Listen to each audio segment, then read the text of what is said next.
मागण्यांचं निवेदन दिलं। हद्दवाढीचा प्रस्ताव रद्द करण्यात यावा ही मुख्य मागणी करण्यात आली।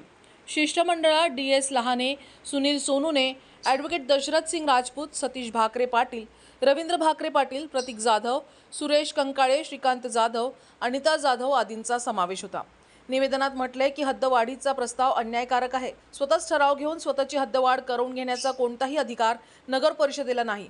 नगर परिषद हद्दीत सामील व्हायचे की नाही हे ठरवण्याचा अधिकार जनतेचा, ग्रामपंचायतीचा आणि ग्रामसभेचा आहे। वरील सर्व ग्रामपंचायतींनी ठराव देऊन हद्दवाढीला विरोध केला आहे। हद्दवाढ प्रस्तावासोबत तहसीलदार बुलढाणा यांनी नागरिक क्षेत्र व आकृषक क्षेत्र तसेच आकृषक रोजदाराची टक्केवारी याबाबत कुठलीही चौकशी न करता चुकीचे अहवाल दिले आहेत।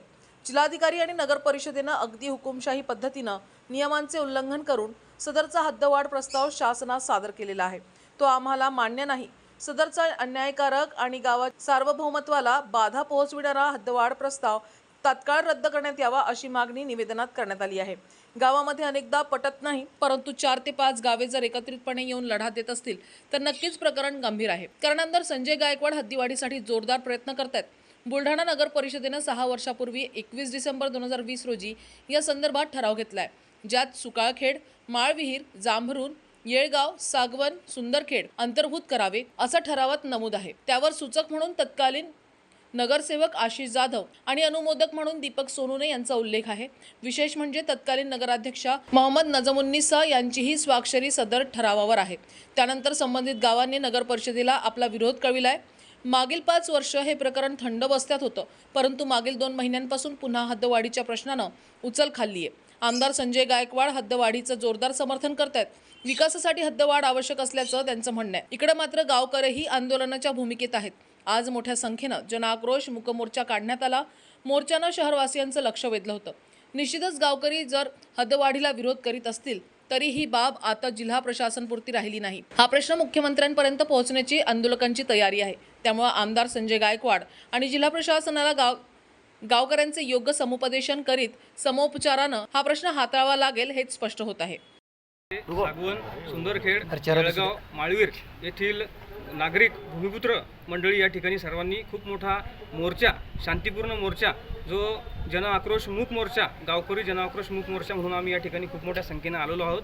प्रशासनाला या ठिकाणी निवेदन देत आहोत की बुलढाणा नगरपालिकेने जो काही शासनाकडे प्रस्ताव पाठवलेला आहे आणि तो प्रस्ताव जिल्हाधिकाऱ्यांनी आम्हाला कुठल्याही प्रकारचा विश्वासात न घेता डायरेक्ट राज्याच्या नगरविकास खात्याकडे त्या ठिकाणी पाठवला आणि त्या ठिकाणी खूप मोठी प्रोसिजर आता लास्ट स्टेजवर तो आणून ठेवला। आत्ताशी का आम्हाला कळायला लागलं कोर्टाच्या माध्यमातून की हा प्रस्ताव खूप पुढे गेलेला आहे। कुठल्याही प्रकारचा विश्वास न घेता आमच्या स्वातंत्र्यावरची गदा आणण्याचे काम करतं। आमचं स्वातंत्र्य जे भौगोलिक असेल, राजकीय असेल, आर्थिक असेल किंवा पारंपरिक पद्धतीने जे आम्ही ग्रामपंचायत गावकरी म्हणून त्या ठिकाणी कारभार सांभाळतोय, तर कुठेतरी सर्वांवर एक वेगळ्या प्रकारची गुलामगिरी आणण्याचं जे पाप या ठिकाणी हे प्रशासन करत आहे, त्याला विरोध म्हणून, त्याचा निषेध म्हणून आज खूप मोठ्या संख्येनं आम्ही या ठिकाणी आलो आणि आता कलेक्टर साहेबांना निवेदन दिलं आहे। आणि याच माध्यमातून एक आम्ही गाव बचाव कृती समिती या ठिकाणी तयार केली असून ती आगामी काळात या विरोधातही कोर्टातही जायचं काम पडलं तर मुख्यमंत्र्यांनाही त्या ठिकाणी भेटणार आहोत आणि आमचं म्हणणं त्या ठिकाणी मांडणार आहोत। तुम्ही नगरपालिकेचं सांगताय, पण जे विद्यमान आमदार आहे संजय गायकवाड त्यांनी पुढाकार घेतला आहे। त्यांचं म्हणणं आहे की विकास होईल मोठ्या प्रमाणात गावाचा, शहरात आल्या तर मग तुमचा विरोध काय त्याला? आमचा विरोध आम्ही गावकरी म्हणून विरोध करतोय आणि आम्ही कोणाच्याही विरोधात नसून आम्ही फक्त प्रशासनाच्या विरोधात त्या ठिकाणी विरोध दर्शवतोय आणि एक संवैधानिक पद्धतीनं आम्हाला घटनेने दिलेला अधिकार आहे। त्या ठिकाणी आम्ही शांततेने या ठिकाणी प्रशासनाला आमचं म्हणणं लेखी स्वरूपात दिलेलं आहे। त्यामुळं निश्चित शासन त्याची दखल घेईल। फार मोठा भव्य विशाल मोर्चा बघितला मंडळी। हा जो मोर्चा जो आहे हा या गावांच्या स्वातंत्र्याची, सार्वभौमत्वाशी निगडीत आहे। तो आमच्या मातीचा मुद्दा आहे। आमची माती आम्ही पारतंत्र्यात का टाकावी? आर्टिकल 243 कॉन्स्टिट्यूशनचं, त्या 243 प्रमाणे हे स्वायत्त संस्था आहेत, यांना विचारल्याशिवाय काहीच करता येऊ शकत नाही। आपण पहा 29/12/2020ला नगरपालिकेने स्वतःहून ठराव घेतला का ह्या सर्व 4 ग्रामपंचायती ते आमच्या ताब्यात द्या। नगरपालिकेला अशा पद्धतीचा ठराव घ्यायचा अधिकार आहे का की स्वतःहून ते आमच्या ताब्यात द्या म्हणायचा? हा एक प्रश्न झाला। ठीक आहे, प्रस्ताव गेला, त्याचं कोणती शहानिशा झाली नाही या जिल्हाधिकारी लेवलला, आहे तसा चालला गेला। तो दुसऱ्यांदा परत आला, तो 2/7/2021ला पुन्हा मंत्रालयाने परत केला की तुम्ही स्थानिक लोकांचं काय, यांना का नाही विचारलं? इथं जे आहे इथं खरंच 100% नागरीकरण झालं का?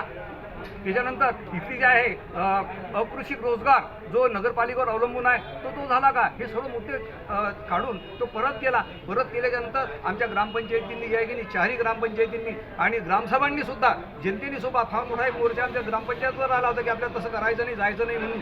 तर आम्ही अशा पद्धतीने ते नामंजूर म्हटलेलं आहे, आम्ही त्याला मान्य केलं नाही, तरीही जबरदस्ती आमचा प्रस्ताव गेलाच. आता प्रस्ताव गेला तो पुन्हा तिसऱ्यांदा परत आला, पत्रकार बांधवांनो, तिसऱ्यांदा परत आला. तिसऱ्यांदा सुद्धा तो कोण बळजबरीने हे प्रस्ताव पाठवतो? आता हे नाही तो प्रश्न नाही, ते मंत्रालयाचं काम आहे की ते पुरवठ्या काढून परत पाठवत आहेत. तर हे झालं, आता तिसऱ्यांदा तो पडलेला आहे तिथं.